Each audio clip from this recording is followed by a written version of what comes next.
20 ғасырдың 50-60 жылдары ұлттық әдебиеттің дамуына қазақ поэзиясының, оның ішінде баллада жанрының берік қалыптасып орнығуына елеулі үлес қосқан қаламгер Қайнеке Жарманбетовтың орны ерекше. Қайнеке Жарманбетов 1918 жылы 25 тамызда қазіргі Қостанай облысы Жангелдин ауданы Шилі ауылында дүниеге келген. 1931-34 жылдары Торғайдағы балалар үйінде тәрбиеленген.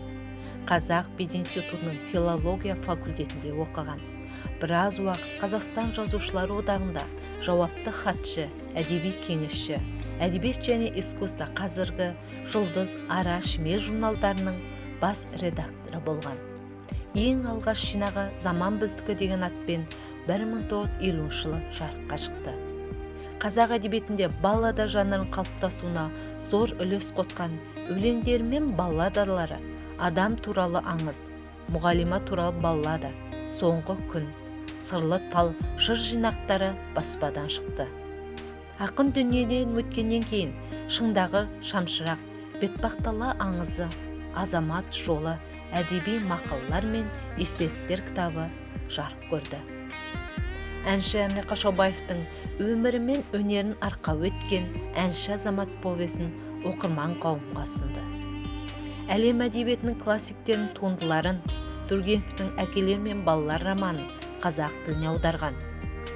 Нағашыбай Мұқановтың Қазыналы Қайнекей кітабы жазушының әдеби мұрасын зерттеуге негізделген. Жазушы 1964 жылдан бастап бірыңғай шығармашылық жұмыспен айналысты. Қаламгер 3 рет құрмет белгісі орденімен марапатталған. Қайнеке Жарманбетов 1974 жылы дүниеден озып, туған жері Шилі ауылына жерленді. Қазіргі таңда көрнекті ақын есімде Торғай селосында көше, кітапхана, Шилі ауылында орта мектеп Қайнеке Жарманбетов атын иеленген. Ежелгі елде көне Торғайда кіндік қаны тамып, барша қазақтың танымал қайраткері, қарымды қаламгері, қатарына қосылған көрнекті ақын, табиғи талант Қайнеке Жарманбетов шығармалары ұрпақтан ұрпаққа мұра болып қала береді.